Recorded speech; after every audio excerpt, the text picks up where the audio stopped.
ክርስቶስ ተንሥአ እሙታን በዐቢይ ኃይል ወሥልጣን አሰሮ ለሰይጣን አግዓዞ ለአዳም ሰላም እምይእዜሰ ኮነ ፍስሐ ወሰላም። የእግዚአብሔር ቤተሰቦች የእናታችን የቅድስት ድንግል ማርያም የቃል ኪዳን የበረከት ያደራ ልጆች እስከ ሞት ድረስ ባወደደንና ባፈቀረን በአንዱ ልጁ በኢየሱስ ክርስቶስ ፍጹም ሰላምታ ሰላም እላችኋለሁ። እንደምን አረፈዳችሁ? እንደምን ቆያችሁ? እንደምን አመሻችሁ? አምላካችን እግዚአብሔር ይመስገን ብለን እንድናመሰግነው የጠራን ያሰባሰበን ስሙ ለዘላለም የተመሰገነ ይሁን። እንግዲህ ዛሬ እንደሚታወቀው እንደ ቤተ ክርስቲያናችንን አስተምሮ ወይም ሕግና ስርዓት ዳግም ትንሣኤ በመባል ይታወቃል። ይህም ደግሞ ከሌላው ለየት ባለ ሁኔታ ይህ ቀን ዳግም ትንሣኤ ብለን የምናስበው ወይም የምናከብረው ልዩ ታሪካዊ የሆነ ስርዓት አለው ማለት ነው። ያው ስርዓቱ ምንድነው? ቃለ እግዚአብሔሩ በሌላ ጊዜ አይደገምም ማለት ነው። ስርዓት አገልግሎቱ አይደገምም፣ ይቀጥላል።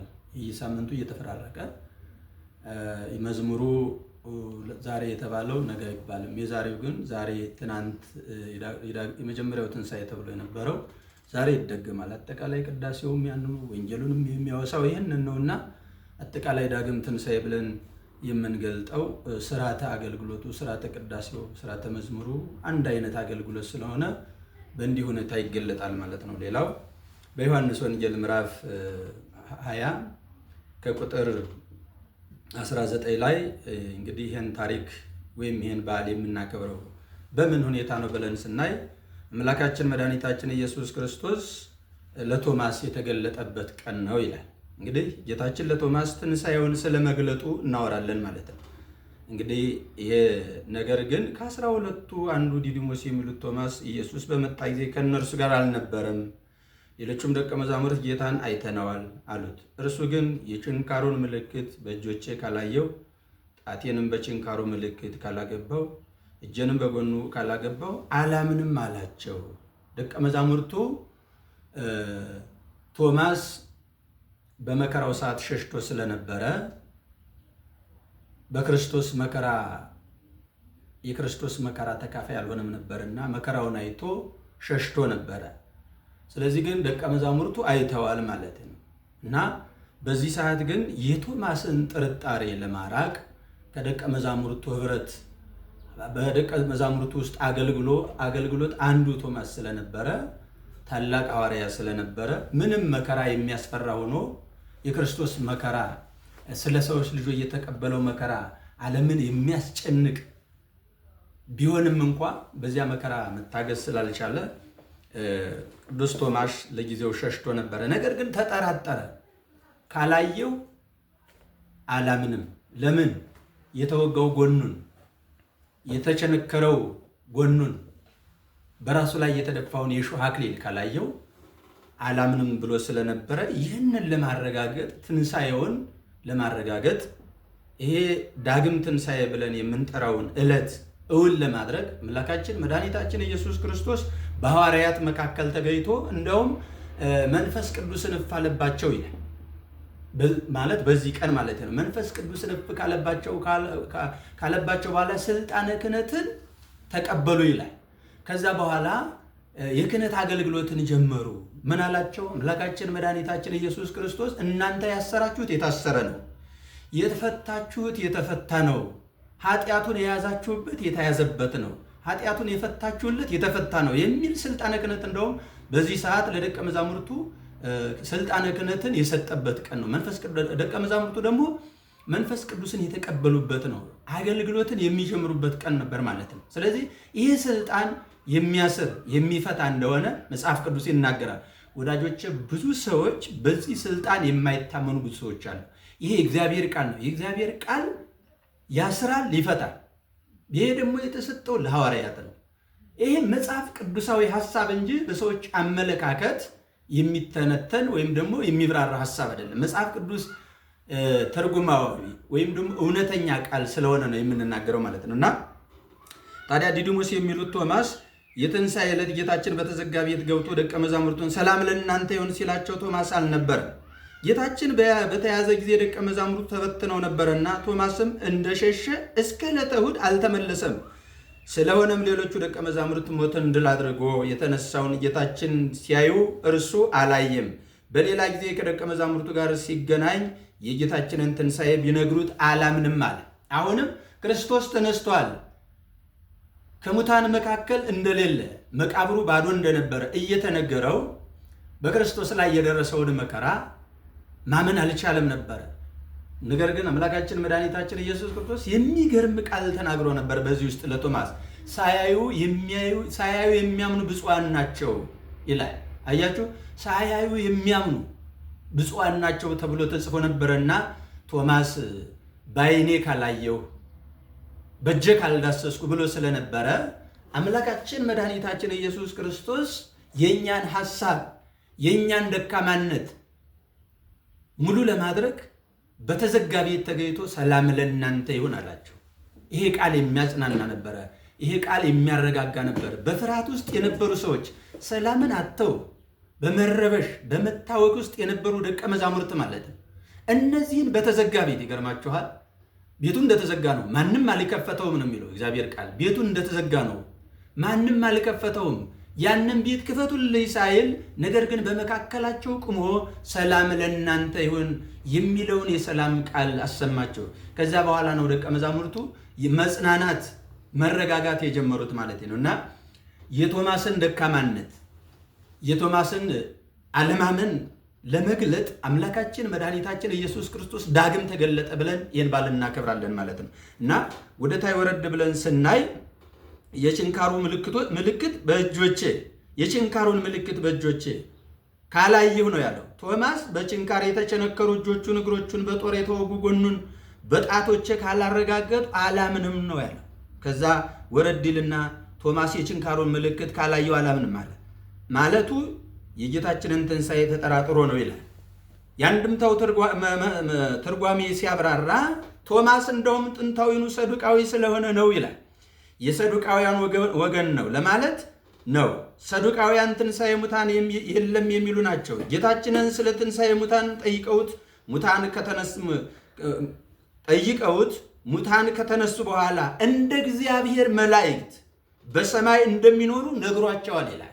ሙታን ከተነሱ በኋላ መላእክትን መስለው እንደሚኖሩ በምድር ላይ ፈቃደ ሥጋን ፈቃደ ነፍስን እንደማያከናውኑ በምድር ላይ ስለሚሆነውና ስለሚደረገው ነገር ዳግም ወደዚህ ምድር እንደማይመጡ መላእክትን መስለው እንደሚኖሩ ሙታን ማለት ነው። መላእክትን መስለው እንደሚኖሩ በዚህ በሉቃስ ወንጌል ምዕራፍ 22 ላይ ነግሯቸው ነበረ። ነገር ግን ቶማስ የተጠራጠረው ጥንቱንም ሰዱቃዊ ስለነበረ የሰዱቃውያን ወገን ስለሆነ ትንሣኤ ሙታን የለም የሚሉ ከሚሉት ወገን ስለነበረ ነው። ነገር ግን ጌታችን ስለ ትንሣኤ ሙታን ጠይቀውት ሙታን ከተነሱ በኋላ እንደ እግዚአብሔር መላእክት በሰማይ እንደሚኖሩ ነግሯቸዋል ካለ በኋላ ይህንን የቶማስ ማለት የብዙ ሰዎች አመለካከት ወይም የቶማስ አመለካከት ሰዎች በምድር ላይ ተነስተው እንደሚያገቡ እንደሚጋቡ ነበረ።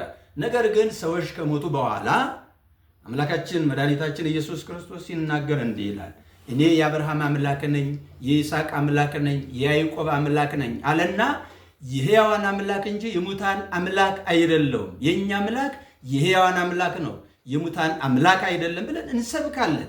ስለዚህ ይህ ግራ አጋብቷቸው ስለነበረ ብዙ ሰዎች ሰዱቃውያን በዚህ የማያምኑ ስለነበረ የእነሱንም ክርስቶስ ማለት ሞትን ድል አድርጎ እንደተነሳ የሰው ልጆች ደግሞ ከሞት እንደሚነሱ መላእክትን መስለው እንደሚኖሩ ለማረጋገጥ የተናገረበት ክፍል ነበረ ይላል እና ወደ ታይ ወረድ ብለን ስናይ ደግሞ ከቁጥር 26 ላይ ጌታችንን በመጀመሪያ ትንሣኤውን ለደቀ መዛሙርቱ የገለጠው የትንሣኤ ዕለት ነበረ አለ።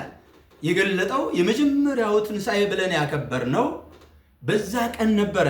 ነገር ግን ክርስቶስ ዳግም ተገለጠ ስንል በዚህ መካከል ከሐዋርያት መካከል ቶማስ አብሮ ስላልነበረ ቶማስ ካላየው አላምንም ብሎ ስለነበረ የቶማስን አለማመን የቶማስን ጥርጣሬ በቶማስ ውስጥ የነበረውን ክደትና ጥርጥር ለማስወገድ ሲል ግዴታ አምላካችን መድኃኒታችን ኢየሱስ ክርስቶስ ዳግም ተገልጧል ማለት ነው። ክርስቶስ ለሶስተኛ ጊዜ ተገለጠ ይላል መጽሐፍ ቅዱስ።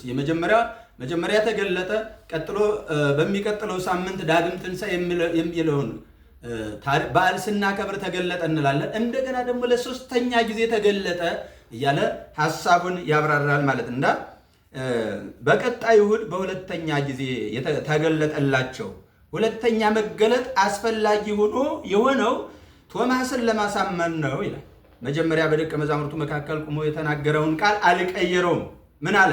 ሰላም ለእናንተ ይሁን የሚለውን ሁለተኛ ከደቀ መዛሙርቱ ጋር የተገናኘበትን ሁለተኛውን እሑድ በቤተ ክርስቲያናችን ስያሜ ዳግም ትንሣኤ ተብሎ ተሰይሟል። ጌታችን ከሞት ከተነሳ በኋላ ለደቀ መዛሙርቱ ለሁለተኛ ጊዜ የተገለጠበት ቀን ስለሆነ ቶማስ ከሐዋርያት ኅብረት ተለይቶ ስለነበረ መከራው የክርስቶስ መከራ አስፈርቶት በመከራ መታገስ ስላልቻለ ከዛ ከሐዋርያት ተለይቶ ነበረ። ነገር ግን ደቀ መዛሙርቱ ክርስቶስ ተነስቷል እኮ ክርስቶስ ሕያውን ከሙታን መካከል ለምን ትፈልጉታላችሁ ተብሎ እየተነገረ ለምን አታምንም? ክርስቶስ ማለት በተዘጋ መቃብር ይኖራል ብለው የሚያስቡ ሰዎች ስለነበሩ፣ ነገር ግን ክርስቶስ መቃብርን ክፈቱልኝ ሳይል እንደተነሳ የሚያረጋግጥ የእግዚአብሔር ቃል እየተነገረው ማመን ስለተሳነው ይህን ሐሳብ ለማረጋገጥ በመጽሐፍ ቅዱስ በሚገርም ሁኔታ ማለት ነው ይሄ ቀን በጣም ልዩ ቀን ነው። ይሄ ቀን በጣም ለቤተ ክርስቲያን ታላቅ የድል በዓል ነው ብለን እንናገራለን። ለምን ካላችሁ የሐዋርያት አገልግሎት መንፈስ ቅዱስን ተቀብለው ስልጣነ ክህነትን ይዘው ማሰርና መፍታት እንደተሰጣቸው መናዘዝ፣ ማሰር፣ መፍታት የካህናት ድርሻ እንደሆነ የሐዋርያት ድርሻ እንደሆነ ወዳጆቼ፣ በዓለም ላይ ብዙ የሚያስሩ የሚፈቱ ሰዎች አሉ። ማለት እንደ ሥጋ ሐሳብ በምድር ላይ የሚኖሩ እንደ እግዚአብሔር ሐሳብም የተሾሙ የእግዚአብሔርን ሐሳብ የሚያስቀጥሉ ያጠፋውን የሚቀጡ ብዙ የሚያስሩ የሚፈቱ ባለስልጣናት አሉ። ነገር ግን ይሄ ስልጣን ከምድራውያን ነገስታት ስልጣን በላይ የተለየ ነው። በሐዋርያት ስልጣን የታሰረ ሰው ማንም ሊፈታው፣ ምድራዊ ንጉስ፣ ምድራዊ አዛዥ ሊፈታ አይችልም። ይሄ የነፍስ እስራት ስለሆነ ምድራውያን ሰዎች የሚያስሩን የሚቀጡን በስጋችን በምንፈጽመው በደል ነው። ስጋችን ሲበድል ወይም ነፍስ ስናጠፋ ወይም ያልሆነ ነገር ስናደርግ ማለት በምድር ላይ አጠቃላይ የወንጀል ድርጊቶች ስንፈጽም በስጋችንን ቅጣት ይደርስብናል። ይሄ ጊዜያዊ ቅጣት ነው፣ ጊዜያዊ እስራት ነው ብለን እንሰብካለን። ወዳጆቼ ከሰማያዊ እስራት ልናመልጥ ያስፈልጋል ማለት ነው። ስለዚህ ከሰማያዊ እስራት ነው ምድራዊ የሆነው የሚያልፍ የሚቀር እንደሆነ ምድራዊ የሆነው ምናልባት በስጋ የሚሆነው መከራ በስጋ ላይ የሚገጥመን ውጣ ውረድ ይሄ ምድራዊ እንደሆነ ልንረዳ ያስፈልጋል እና ነገር ግን ይሄን ጌታችን በመጀመሪያ ትንሣኤውን ለደቀ መዛሙርቱ የገለጠው የትንሣኤ ዕለት ነበር ካለ በኋላ በቀጣይ እሑድ ለሁለተኛ ጊዜ ተገለጠላቸው። ሁለተኛ መገለጥ አስፈላጊ የሆነው ቶማስን ለማሳመን አጠር አድርገን ሐሳቡን ስንገልጸው ቶማስ የክርስቶስን ትንሣኤ ስላላየ ከሐዋርያት ጋር አብሮ ስላልነበረ አምላካችን መድኃኒታችን ኢየሱስ ክርስቶስ በቶማስ ያለውን አለማመን ለማስወገድ ሲል ከዛ በኋላ አንጣ እጅህን በጎኔ ያስገባ፣ የተቸነከረውን ጎኑን አሳየው፣ ቶማስም እጁን በዛ ውስጥ አስገባ ይላል። ነገር ግን በጣም የሚገርም ቃል አለ። ወደታይ ወረድ ብለን ስናየው ታሪኩ ሰፊ ነው። ነገር ግን ለዚህ ጊዜ የተጠቀምነውን የመረጥነውን ርዕስ ነው እየተነጋገርን ያለ ነው ማለት ነው። ከዛ በኋላ እንዲህ ይላል፣ ጣትህን ወደዚህ አምጣና እጆችን። ጌታችን ቶማስን አይቶ እንዲያምን ፈቀደለት ይላል። ቶማስ በችንካር የተቸነከሩ የጌታችንን እጆችና በጦር የተወጋው ጎኑን ዳሶ የጌታችንን ትንሣኤ አመነ። የቶማስ እጆች ይላል የገጠመውን መከራ አስቡ። እዚህ ላይ ማለት የቶማስ እጆች የጌታን አካል ከዳሰሱ በኋላ ከእሳት እንደገባ ጅማት እርር ብለው ተቃጥለዋል ይላል። አያችሁ ማለት የማይዳሰስ እንዲህ ቃሉ እንዲላል እሳት በላይ ለማጽያን ለልክዱ ስሙን ለሚክዱ በስሙ ለማይታመኑ የእግዚአብሔር ስሙ የሚባላ እሳት ነው ይላል። ለማያምኑ ሰዎች ማለት ነው።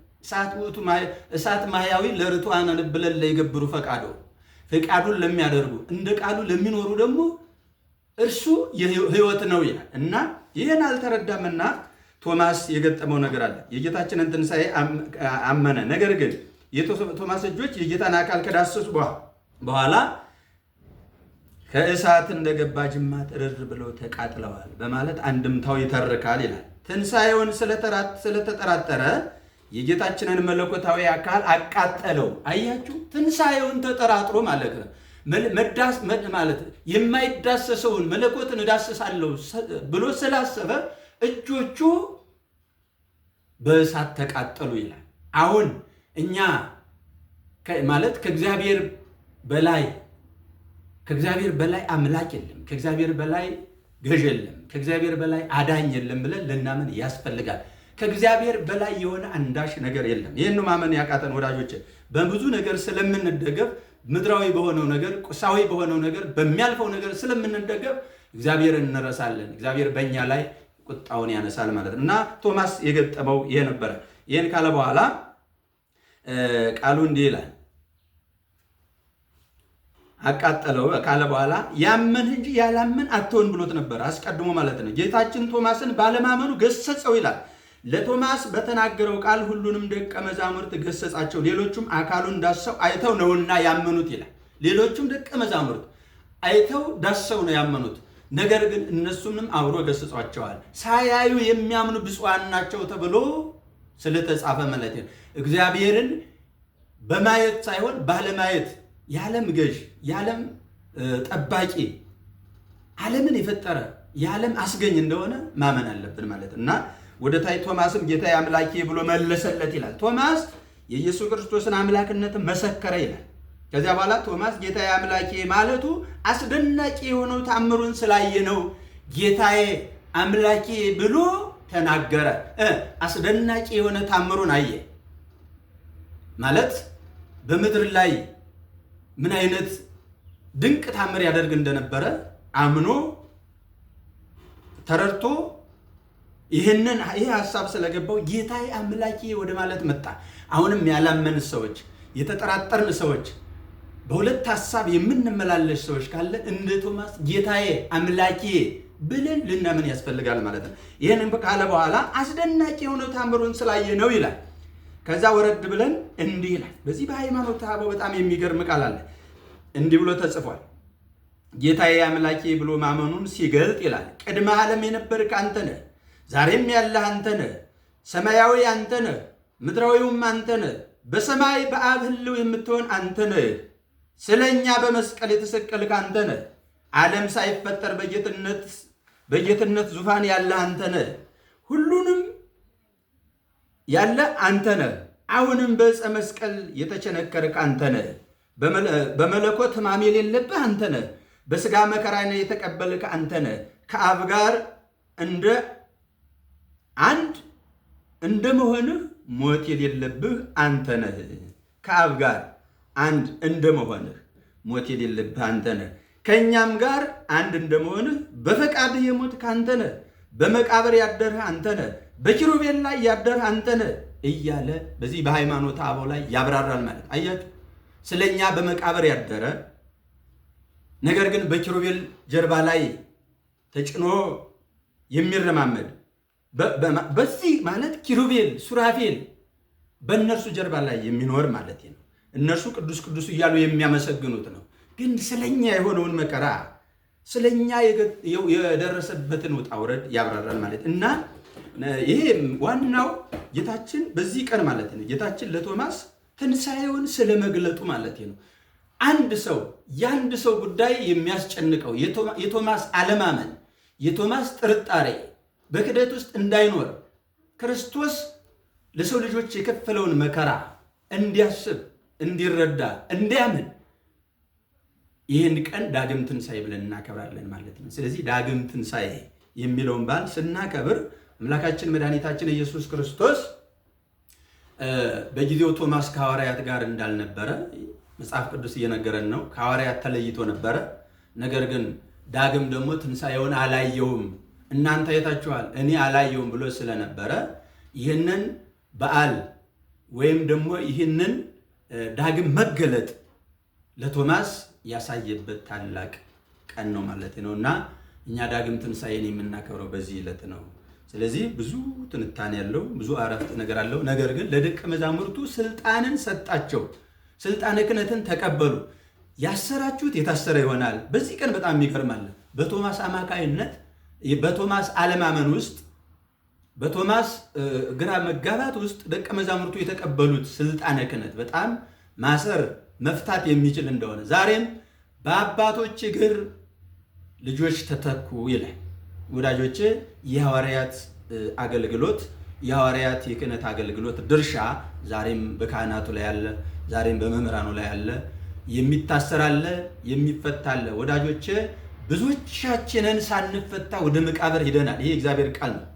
ሳንፈታ በሐዋርያት አገልግሎት የሐዋርያት አገልግሎት በእኛ ህይወት ውስጥ ሳይሰራ ወደ መቃብር የተወሰድን ብዙ ሰዎች አለን፣ እንደታሰርን ማለት ነው። ስለዚህ የፍርድ ቀን ይጠብቀናል ማለት ነውና አምላካችን መድኃኒታችን ኢየሱስ ክርስቶስ ዳግም ትንሣኤ ብለን የምናከብረው አጠቃላይ በዚህ ሁኔታ ስለሆነ ለሐዋርያት መንፈስ ቅዱስን እፍ ብሎ ስልጣነ ክህነትን እንደተሰጣቸው ከዛ በኋላ እነሱ ማሰር መፍታት እንደሚችሉ ስልጣነ ክህነት እንደተቀበሉ እኛም ከአባቶቻችን የያዝነውን ስልጣን አክብረን ይዘን የምንናዝዝ የምንፈታ መሆናችንን እባቡንም ጊንጡንም የምንረግጥ አገልጋዮች መሆን ያስፈልጋል።